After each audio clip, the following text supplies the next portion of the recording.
All right, so we've got this really thought-provoking piece you brought up. It's by Larken Rose called How Long Can Ignorance Be an Excuse? Yeah, it's quite something. Really makes you think. It definitely does. It sort of dives straight into this core question, right? Like, when does not knowing about the bad stuff that happens because of political actions, when does that stop being okay? Exactly. When does it cross over from just, well, genuine ignorance into something more like moral responsibility, even if you started out with good intentions? Right. And that's what we're going to unpack in this deep dive. Rose's arguments about, accountability and the danger of just not looking at the real effects of our political beliefs. hmm And it's not just theory. He touches on big historical things like communism, Nazi Germany, Yep. but also stuff that's much more recent. It hits different parts of the political spectrum. So the mission here is kind of figure out that line, the difference between just not knowing at first and maybe what he calls a willful blindness, choosing not to see. Yeah, that's the crux of it. When ignorance becomes a choice. Okay, so let's get into this first big tension.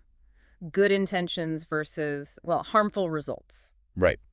So Rose starts by saying, look, most people support policies or leaders because they genuinely think it'll do good, create justice or compassion or make things safer. Sure, that makes sense. People want positive outcomes. But then here's the kicker. What happens, morally speaking, when those policies clearly start hurting innocent people? Like you mentioned, deportations, people getting locked up, families torn apart, real world harm. Precisely.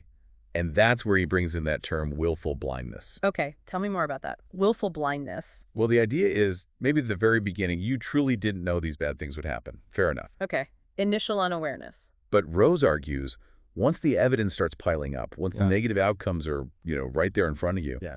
if you keep saying, oh, I didn't know, or you just ignore the facts, that's when it shifts. It's not just ignorance anymore. It becomes a choice. You're choosing not to see it. Exactly. It's like an active resistance to the truth because maybe it's uncomfortable or inconvenient. So it really puts the question back on us, doesn't it? If the results are bad, demonstrably bad, how long can you really hide behind, I meant well? When does that excuse just run out of steam? It's tricky. He's not saying there's like a specific day or hour, is he? No, it's not a formula. But he's pushing us to weigh the evidence. If you see report after report, testimony after testimony, data showing harm, Then claiming you just didn't know gets harder and harder to justify. right, are you really unaware? Or are you maybe just looking away because confronting it would challenge your whole view? Okay, so he uses some big examples to illustrate this. Let's talk about communism. Yeah, he tackles that head on. Now, many people are initially drawn to the idea of communism, right? The promise of equality, no more poverty, utopian ideals. Sure, the theory can sound appealing. But Rose presents a very different view. He argues it's fundamentally rooted in things like envy, and that it pretty much always relies on violence to get things done. And his point is that the good version, the theoretical utopia, it just hasn't happened. That's his core argument based on history. He's saying, look at the track record. Every time it's been tried in various countries over decades. It led to massive problems, oppression, violence. Unbelievable suffering, yeah. He sees a consistent pattern. The stateless, classless ideal never seems to materialize in practice. Which, okay, leads to a pretty tough question for anyone who still supports those ideals. Definitely. The question becomes, given all this historical evidence, these documented atrocities committed in the name of communism, At what point do supporters have to reckon with that? When do they become accountable, moving beyond just saying, oh, but the idea was good? can you just keep claiming naivete forever?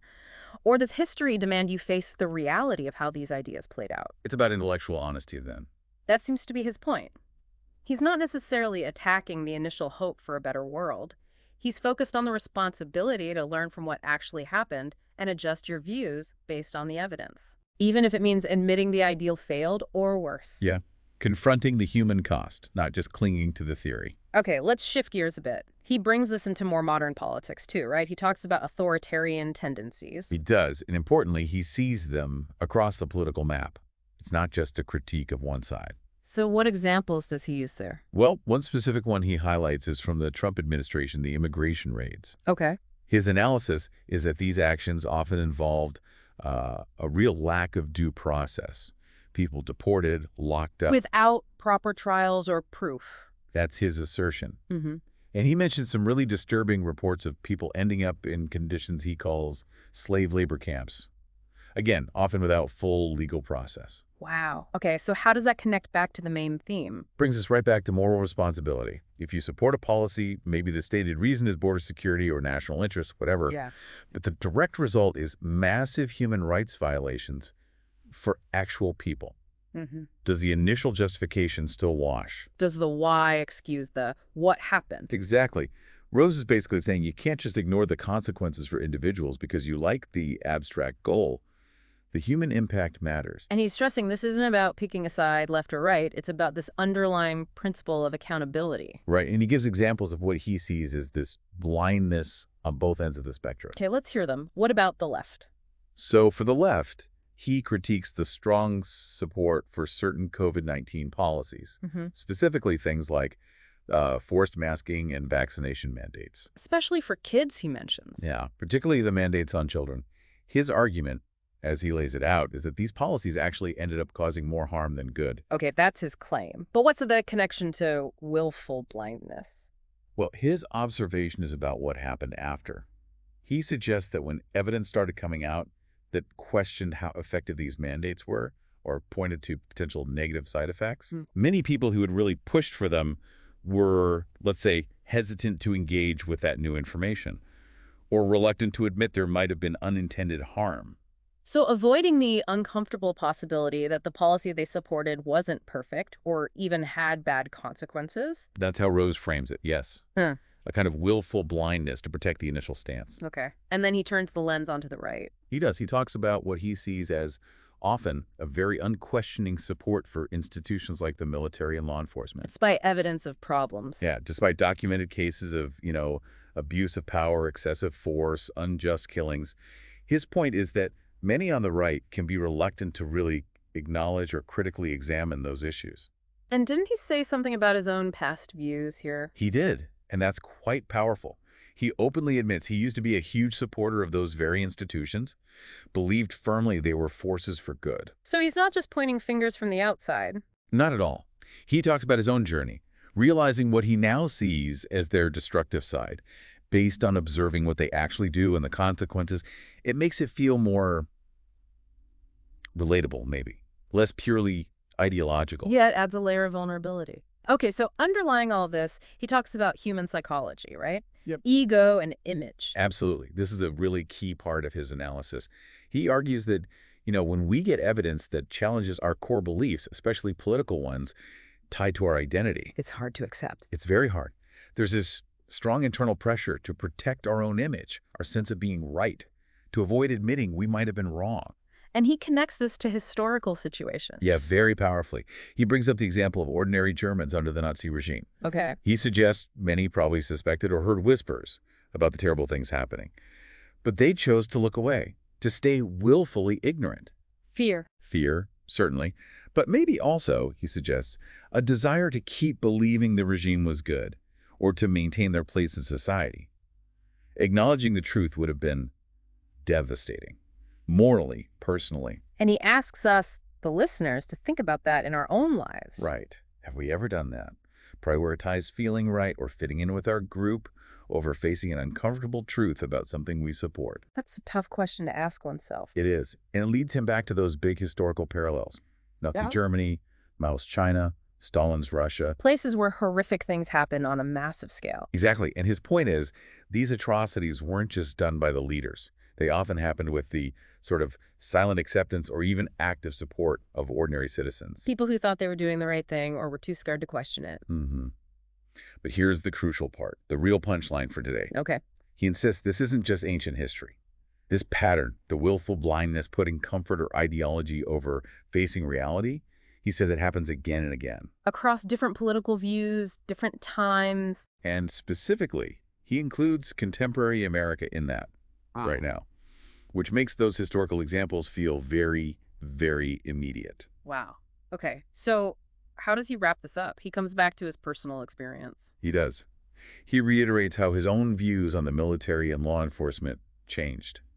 once he saw what he believed were the undeniable harmful effects. He couldn't excuse his past support anymore, even if the intentions were good back then? Exactly. He felt he couldn't justify it anymore based on, naive view of their role.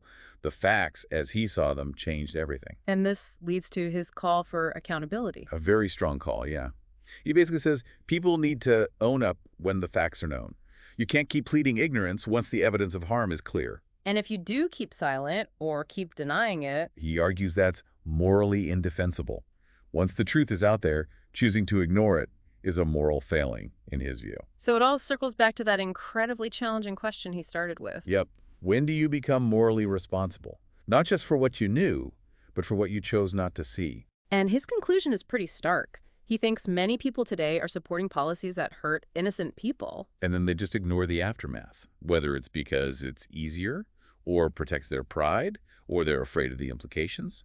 It's definitely a heavy message, but important maybe for anyone trying to be genuinely informed and, well, ethical about politics. It really pushes you beyond just feeling good about meaning well. It forces you to look at the actual impact. Which seems essential, right? Absolutely. Yeah. And maybe that leads us to the final thought for everyone listening. Okay, leave us with something to chew on. All right. Think about a political stance you hold right now, something you feel strongly about. Got it. Now, ask yourself honestly, what evidence, if someone showed it to you, would actually make you question its real-world impact, and crucially, make you question your own responsibility for those consequences? What would it take for you to change your mind or at least seriously reconsider based on the effects? Exactly. It's about their willingness to keep questioning, to keep looking, even when it's uncomfortable, which really is what being informed is all about, isn't it?